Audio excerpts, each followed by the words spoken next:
Hello students, welcome on this channel. Today topic Hicks model of trade cycles. Capitalist economy ਦੇ ਵਿੱਚ trade cycle पाए जाते हैं। Trade cycle का मतलब है कि इकोनॉमी ਦੇ ਵਿੱਚ कदे मंदी ते तेजी की स्थिति होंदी है, कदे अप स्विंग आउंदी है इकोनॉमी ਦੇ ਵਿੱਚ, कदे डाउन स्विंग होंदी है, कदे व्यापार वधदा है ते कदे घटदा है। इनकम इंप्लायमेंट ते प्रोडक्शन ਦੇ ਵਿੱਚ कदे बहुत ज़्यादा वाधा होंदा है, कदे इन्हां दे ਵਿੱਚ कमी आ जाती है। तो इस तरह ਦੀਆਂ स्थितियां ਨੂੰ ट्रेड साइकिल कहा जाता है। ट्रेड साइकिल का व्यवहार स्पष्ट नहीं होंदा, इसनूं स्पष्ट करना औखा होंदा है। इस करके कई सारे अर्थशास्त्रियों ने ये संबंधी मॉडल दिते है। मॉडर्न इकोनॉमिस्ट्स के मॉडल है जोड़े है सिमुलसन, हिक्स ते कैलर। ये तीनों ही मॉडल इंपोर्टेंट है। इन्हां दे विच आपां सिमुलसन का मॉडल पढ़ चुके हैं। अज आपां पढ़ांगे हिक्स का मॉडल, जां हिक्स ने ट्रेड साइकिल के बारे की कहा।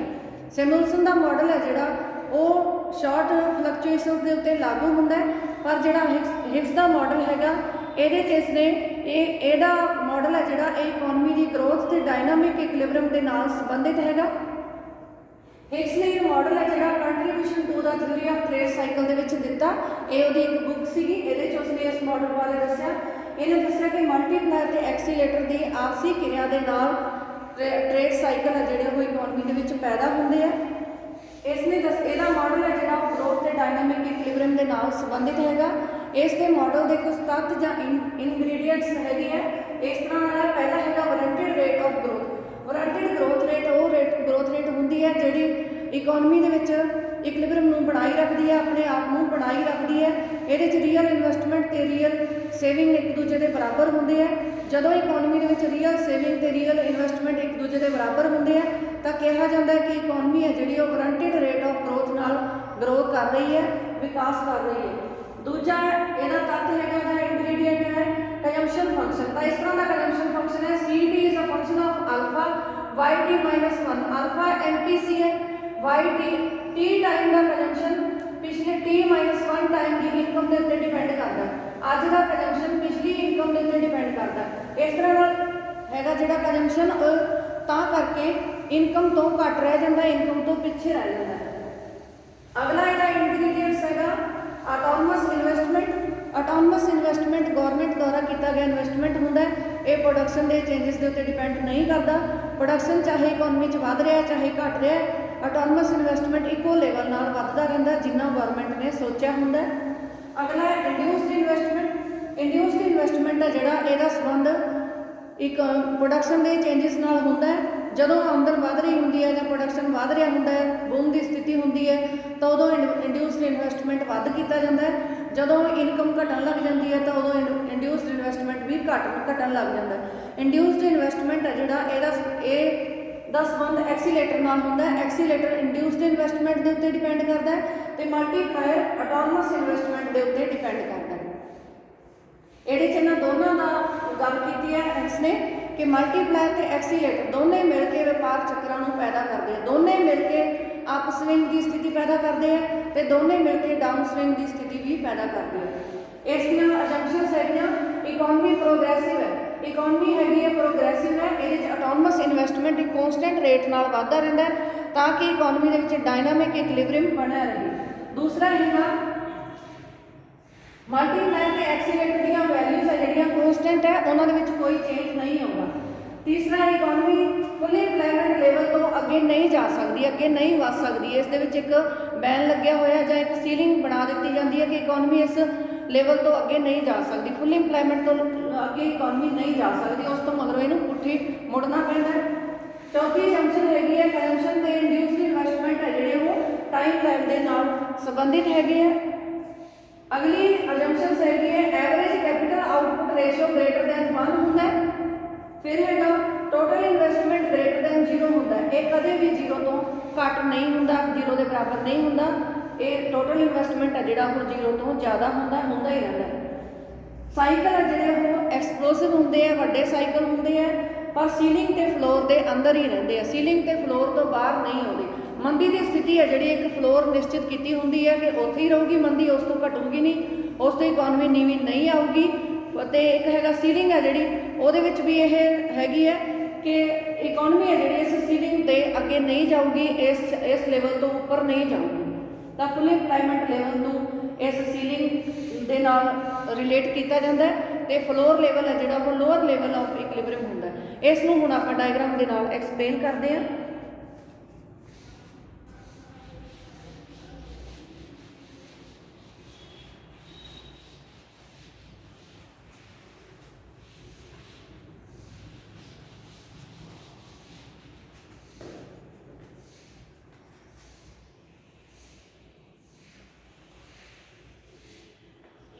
O axis time O axis ਦੇ ਉੱਤੇ ਹੈਗਾ ਟਾਈਮ ਤੇ Y एक्सिस ਦੇ ਉੱਤੇ ਆਊਟਪੁੱਟ ਤੇ ਇਨਵੈਸਟਮੈਂਟ ਨੂੰ ਸ਼ੋ ਕੀਤਾ ਹੋਇਆ। ਇਨਵੈਸਟਮੈਂਟ ਤੇ ਆਊਟਪੁੱਟ ਨੂੰ ਸ਼ੋ ਕੀਤਾ ਹੋਇਆ। ਇਹ ਕਰਵ ਹੈ ਜਿਹੜਾ ਇਹ ਆਟੋਨਮਸ ਇਨਵੈਸਟਮੈਂਟ ਨੂੰ ਸ਼ੋ ਕਰ ਰਿਹਾ ਹੈ। ਆਟੋਨਮਸ ਇਨਵੈਸਟਮੈਂਟ ਟਾਈਮ ਦੇ ਨਾਲ ਥੋੜਾ ਵੱਧ ਰਿਹਾ, ਕਨਸਟੈਂਟ ਗਰੋਥ ਰੇਟ ਨਾਲ ਗਰੋ ਕਰ ਰਿਹਾ ਹੈਗਾ। दूसरा कर्व है ਜਿਹੜਾ ਉਹ ਹੈਗਾ LL ਲੋਅਰ ਲੈਵਲ ਨੂੰ ਦਿਖਾਉਂਦਾ ਇਕੁਇਲਿਬਰੀਅਮ ਦੇ ਨੂੰ, ਲੋਅਰ ਲੈਵਲ ਆਫ ਇਕੁਇਲਿਬਰੀਅਮ ਨੂੰ ਇਹ ਸ਼ੋ ਕਰਦਾ ਹੈਗਾ। ਇਹ ਆਊਟਪੁੱਟ ਹੈ ਜਿਹੜਾ ਲੋਅਰ ਲੈਵਲ ਦਾ ਇਸ ਦੇ ਨਾਲ ਸੰਬੰਧਿਤ ਹੈਗਾ। ਥੋੜਾ ਆਊਟਪੁੱਟ ਹੈ ਜਿਹੜਾ ਉਹ ਵੱਧ ਰਿਹਾ ਹੈ। ਫਿਰ ਹੈਗਾ EE, ਇਹ ਇਕੁਇਲਿਬਰੀਅਮ ਲੈਵਲ ਹੈ। ਇਕੁਇਲਿਬਰੀਅਮ ਲੈਵਲ ਹੈ ਇਕਨੋਮੀ ਦਾ। ਇਹ ਇਕੁਇਲਿਬਰੀਅਮ ਲੈਵਲ ਹੈ ਜਿਹੜਾ ਆਟੋਨਮਸ ਇਨਵੈਸਟਮੈਂਟ ਦੇ ਉੱਤੇ ਡਿਪੈਂਡ ਕਰਦਾ ਹੈ। ਆਟੋਨਮਸ ਇਨਵੈਸਟਮੈਂਟ ਜਿਵੇਂ ਵੱਧ ਰਿਹਾ, ਇਹ ਵੀ ਵੱਧ ਰਿਹਾ, ਇਹ ਵੀ ਵੱਧ ਰਿਹਾ, ਤਾਂ ਦੋਨੇ ਹੀ ਇਹ ਵੱਧ ਰਹੇ ਹੈਗੇ ਆ। ਇਸ ਨੂੰ ਫਲੋਰ ਕਿਹਾ ਜਾਂਦਾ ਹੈ। ਲੋਅਰ ਲੈਵਲ ਹੈ ਜਿਹੜਾ ਇਕਨੋਮੀ ਦਾ, ਇਸ ਨੂੰ ਫਲੋਰ ਕਿਹਾ ਜਾਂਦਾ ਹੈ। ਲੋਅਰ ਲੈਵਲ ਨੂੰ ਇਹ ਫਲੋਰ ਹੈ। ਇਕਨੋਮੀ ਇਸ ਤੋਂ ਨੀਚੇ ਨਹੀਂ ਆ ਸਕਦੀ। ਅਗਲਾ ਹੈਗਾ ਫੁੱਲ ਇੰਪਲਾਇਮੈਂਟ ਦਾ ਲੈਵਲ ਹੈ ਜਿਹੜਾ FF ਕਰਵ ਹੈ ਜਿਹੜਾ ਫੁੱਲ ਇੰਪਲਾਇਮੈਂਟ ਲੈਵਲ ਨੂੰ ਸ਼ੋ ਕਰਦਾ ਹੈ। ਇਹ ਸੀਲਿੰਗ ਨੂੰ ਵੀ ਸ਼ੋ ਕਰਦਾ ਹੈ। ਇਕਨੋਮੀ ਇਸ ਤੋਂ ਅੱਗੇ ਨਹੀਂ ਜਾ ਸਕਦੀ। ਇਕਨੋਮੀ ਇਸ ਲੈਵਲ ਤੋਂ ਵੱਧ ਗਰੋ ਨਹੀਂ ਕਰ ਸਕਦੀ, ਇਸ ਲੈਵਲ ਤੋਂ ਘੱਟ ਨਹੀਂ ਹੋ ਸਕਦੀ, ਲੋਅਰ ਲੈਵਲ ਤੋਂ ਘੱਟ ਨਹੀਂ ਸਕਦੀ। ਇਹ ਦੋਨੇ ਹੈਗੇ ਜਿਹੜੇ ਸੀਲਿੰਗ ਤੇ ਫਲੋਰ ਦਾ ਕੰਮ ਕਰਦੇ ਆ। ਇਕਨੋਮੀ ਦਾ ਗਰੋਥ ਹੈ ਜਿਹੜੀ ਇਹਨਾਂ ਦੋਨਾਂ ਦੇ ਅੰਦਰ ਹੀ ਰਹਿੰਦੀ ਹੈ। ਇਹਨਾਂ ਤੋਂ ਬਾਹਰ ਨਹੀਂ ਆਉਂਦੀ ਇਕਨੋਮੀ। ਇਸ ਤੋਂ ਵੱਧ ਨਹੀਂ ਗਰੋ ਕਰ ਸਕਦੀ, ਇਸ ਤੋਂ ਘੱਟ ਨਹੀਂ ਜਾ ਸਕਦੀ। ਇਕਨੋਮੀ ਇਸ ਤੋਂ ਨੀਵੀਂ ਨਹੀਂ ਹੋ ਸਕਦੀ। ਤਾਂ ਹੁਣ ਇਹਦੇ 'ਚ ਆਪਾਂ ਇਕੁਇਲਿਬਰੀਅਮ ਲੈਵਲ ਤੋਂ ਸਟਾਰਟ ਕਰਦੇ ਹਾਂ। ਮੰਨ ਲਓ P0 ਤੇ ਇਕੁਇਲਿਬਰੀਅਮ ਹੈ ਇਕਨੋਮੀ 'ਚ। P0 ਤੇ ਜਦੋਂ ਇਕਨੋਮੀ ਦੇ ਵਿੱਚ ਇਕੁਇਲਿਬਰੀਅਮ ਹੈ ਤਾਂ ਸਾਈਕਲਲੈਸ ਪਾਥ ਹੈ, ਇਹ ਸਾਈਕਲਲੈਸ ਸਥਿਤੀ ਹੈ। ਇਹਦੇ 'ਚ ਜਦੋਂ ਆਟੋਨਮਸ ਇਨਵੈਸਟਮੈਂਟ ਤੇ ਇੰਡਿਊਸਡ ਇਨਵੈਸਟਮੈਂਟ ਦੋਨੇ ਵੱਧਦੇ ਹੈ ਤਾਂ ਇਕਨੋਮੀ ਵੀ ਵੱਧਦੀ ਹੈ। ਇਕਨੋਮੀ ਦੀ ਇਨਕਮ ਹੈ ਜਿਹੜੀ ਉਹ ਵੱਧਦੀ ਹੈ, ਤਾਂ ਤੇਜ਼ੀ ਨਾਲ ਵੱਧਦੀ ਹੈ। ਇੱਕਦਮ ਇੱਥੇ ਜਾਂਦੀ ਇਕਨੋਮੀ, ਕਿਉਂਕਿ ਇੱਥੇ ਆਟੋਨਮਸ ਤੇ ਇੰਡਿਊਸਡ ਇਨਵੈਸਟਮੈਂਟ ਦੋਨੇ ਮਿਲ ਕੇ ਕੰਮ ਕਰ ਰਹੇ ਆ, ਦੋਨੇ ਵੱਧ ਰਹੇ ਆ। ਇਸ ਕਰਕੇ ਐਕਸੀਲੇਟਰ ਤੇ ਮਲਟੀਪਲਾਇਰ ਦੋਨੇ ਇਕੱਠੇ ਕੰਮ ਕਰ ਰਹੇ ਆ। ਸੁਪਰ ਮਲਟੀਪਲਾਇਰ ਦਾ ਕੰਮ ਹੋ ਰਿਹਾ। ਇਸ ਕਰਕੇ ਆਮਦਨ ਇਨਵੈਸਟਮੈਂਟ ਜਿੰਨਾ ਕੀਤਾ ਜਾਂਦਾ ਉਸ ਤੋਂ ਕਈ ਗੁਣਾ ਜ਼ਿਆਦਾ ਵੱਧ ਜਾਂਦੀ, ਕਿਉਂਕਿ ਐਕਸੀਲੇਟਰ ਵੀ ਕੰਮ ਕਰ ਰਿਹਾ, ਮਲਟੀਪਲਾਇਰ ਵੀ ਕੰਮ ਕਰ ਰਿਹਾ। ਤਾਂ ਇਹ P0 ਤੋਂ P1 ਤੱਕ ਇਕਨੋਮੀ ਜਿਹੜੀ ਉਹ ਪਹੁੰਚ ਜਾਂਦੀ ਹੈ। ਇੱਥੇ ਆ ਗਈ ਇਕਨੋਮੀ। ਇਹ ਹੁਣ ਸੀਲਿੰਗ ਲੈਵਲ ਹੈ। ਸੀਲਿੰਗ ਹੈ ਇਸ ਤੋਂ ਬਾਹਰ ਨਹੀਂ ਜਾ ਸਕਦੀ ਇਕਨੋਮੀ। ਫੁੱਲ ਇੰਪਲਾਇਮੈਂਟ ਤੋਂ ਬਾਹਰ ਵੱਧ ਇਕਨੋਮੀ ਗਰੋ ਨਹੀਂ ਕਰ ਸਕਦੀ। ਤਾਂ ਸੀਲਿੰਗ ਦੇ ਨਾਲ ਇਕਨੋਮੀ ਚੱਲਦੀ ਰਹੂਗੀ। ਉਨੀ ਨੂੰ ਇਹ ਸੀਲਿੰਗ ਹੈ ਜਿਹੜੀ ਦੇ ਵਿੱਚ ਦੇ ਨਾਲ ਉਨੀ ਚਿਰ ਚੱਲਦੀ ਰਹੂਗੀ ਇਕਨੋਮੀ ਜਿੰਨੀ ਇਨਵੈਸਟਮੈਂਟ ਦੀ ਟਾਈਮ ਲੈਗ ਹੈ। ਇਨਵੈਸਟਮੈਂਟ ਟਾਈਮ ਲੈਗ ਜਿੰਨਾ ਜ਼ਿਆਦਾ ਹੋਊਗਾ ਇਕਨੋਮੀ ਸੀਲਿੰਗ ਦੇ ਨਾਲ ਉਨਾ ਹੀ ਜ਼ਿਆਦਾ ਚੱਲੂਗੀ। ਇਸ ਤੋਂ ਮਗਰੋਂ ਕੀ ਹੁੰਦਾ ਹੈ ਕਿ ਇਕਨੋਮੀ ਦੇ ਵਿੱਚ ਡਾਊਨ ਸਵਿੰਗ ਦੀ ਸਥਿਤੀ ਸ਼ੁਰੂ ਹੋ ਜਾਂਦੀ ਹੈ। ਡਾਊਨ ਸਵਿੰਗ ਸ਼ੁਰੂ ਹੋਣ ਦੇ ਨਾਲ ਜਦੋਂ ਡਾਊਨ ਸਵਿੰਗ ਸ਼ੁਰੂ ਹੁੰਦੀ ਹੈ, ਮੰਦੀ ਦੀ ਸਥਿਤੀ ਸ਼ੁਰੂ ਹੋ ਜਾਂਦੀ ਹੈ ਤਾਂ ਪ੍ਰੋਫਿਟ ਲੈਵਲ ਘਟਣ ਲੱਗ ਜਾਂਦੇ। ਇਸ ਕਰਕੇ ਪ੍ਰਾਈਵੇਟ ਸੈਕਟਰ ਇਨਵੈਸਟਮੈਂਟ ਨਹੀਂ ਕਰਦਾ। ਇੰਡਿਊਸਡ ਇਨਵੈਸਟਮੈਂਟ ਹੈ ਜਿਹੜਾ ਉਹ ਘਟਣ ਲੱਗ ਜਾਂਦਾ, ਕਿਉਂਕਿ ਇੰਡਿਊਸਡ ਇਨਵੈਸਟਮੈਂਟ ਆਮਦਨ ਦੇ ਉੱਤੇ ਡਿਪੈਂਡ ਕਰਦਾ, ਇਨਕਮ ਤੇ ਡਿਪੈਂਡ ਕਰਦਾ।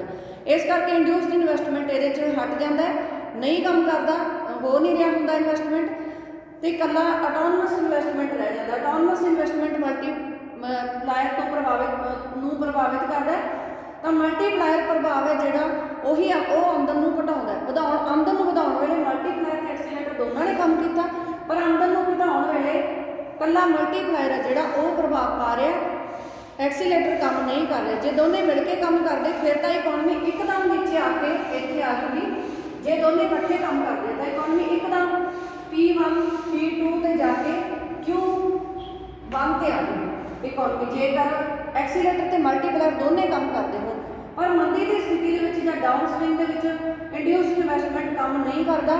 ਇਸ ਕਰਕੇ ਇਕੱਲਾ ਆਟੋਨਮਸ ਇਨਵੈਸਟਮੈਂਟ ਕੰਮ ਕਰਦਾ ਹੈ। ਆਟੋਨਮਸ ਇਨਵੈਸਟਮੈਂਟ ਹੋਣ ਕਰਕੇ ਮਲਟੀਪਲਾਇਰ ਦਾ ਹੀ ਕੰਮ ਰਹਿ ਜਾਂਦਾ ਹੈ। ਮਲਟੀਪਲਾਇਰ ਕਰਕੇ ਇਕਨੋਮੀ ਹੈ ਜਿਹੜੀ ਹੌਲੀ ਹੌਲੀ ਨੀਚੇ ਆਉਂਦੀ ਹੈ।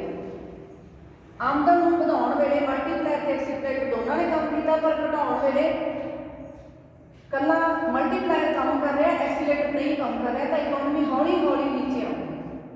ਤਾਂ ਇਸ ਤਰ੍ਹਾਂ ਨਾਲ ਨਹੀਂ ਆਊਗੀ ਇਕਨੋਮੀ, ਹੌਲੀ ਹੌਲੀ ਨੀਚੇ ਆਊਗੀ। ਇਕਨੋਮੀ ਦੇ ਉੱਪਰ ਨੂੰ ਜਾਣ ਦੀ ਰੇਟ ਤੇਜ਼ ਹੈ, ਪਰ ਨੀਚੇ ਆਉਣ ਦੀ ਗਤੀ ਹੈ ਜਿਹੜੀ ਲੰਬੀ ਹੈ, ਹੌਲੀ ਹੌਲੀ ਹੈ। ਹੌਲੀ ਹੌਲੀ ਇਕਨੋਮੀ ਨੀਚੇ ਨੂੰ ਆਊਗੀ, ਫਲੋਰ ਤੇ ਆਊਗੀ। ਇਸ ਤਰ੍ਹਾਂ ਨਾਲ ਕਰ ਦਿੰਦੇ ਹਾਂ, ਹੌਲੀ ਹੌਲੀ ਨੀਚੇ ਆਊਗੀ। ਤਾਂ ਹੌਲੀ ਹੌਲੀ ਨੀਚੇ ਆਉਣ ਤੋਂ ਬਾਅਦ ਇਕਨੋਮੀ ਕੀ ਹੈ, ਇਹ ਫਲੋਰ ਤੇ ਆ ਕੇ ਰੁਕ ਜੂਗੀ, ਫਲੋਰ ਤੋਂ ਨੀਚੇ ਨਹੀਂ ਆਊਗੀ, ਫਲੋਰ ਦੇ ਨਾਲ ਨਾਲ ਚੱਲੂਗੀ। ਫਲੋਰ ਦੇ ਨਾਲ ਨਾਲ ਉਹਨਾਂ ਚਿਰ ਚੱਲੂਗੀ ਜਿੰਨਾ ਚਿਰ ਇਕਨੋਮੀ ਦੇ ਵਿੱਚ ਫੁੱਲ ਐਕਸੈਸ ਕਪੈਸਿਟੀ ਹੈ। ਜੇ ਇੱਥੇ ਇਕਨੋਮੀ ਦੇ ਵਿੱਚ ਐਕਸੈਸ ਕਪੈਸਿਟੀ ਪਾਈ ਜਾਂਦੀ ਹੈ,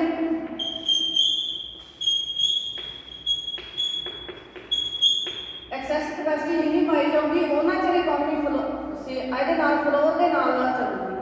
ਜਦੋਂ ਇਹ ਐਕਸੈਸ ਕਪੈਸਿਟੀ ਖਤਮ ਹੋ ਜੂਗੀ ਤਾਂ ਨਾਲ ਦੀ ਨਾਲ ਆਟੋਨਮਸ ਇਨਵੈਸਟਮੈਂਟ ਹੈ ਜਿਹੜਾ ਉਹ ਵਧਾਇਆ ਜਾਊਗਾ। ਆਟੋਨਮਸ ਇਨਵੈਸਟਮੈਂਟ ਦੇ ਵਧਣ ਨਾਲ ਇੰਡਿਊਸਡ ਇਨਵੈਸਟਮੈਂਟ ਵਧੂਗਾ, ਤੇ ਇੰਡਿਊਸਡ ਇਨਵੈਸਟਮੈਂਟ ਵਧਣ ਨਾਲ ਐਕਸੀਲੇਟਰ ਕੰਮ ਕਰਨਾ ਸ਼ੁਰੂ ਕਰ ਦੂਗਾ।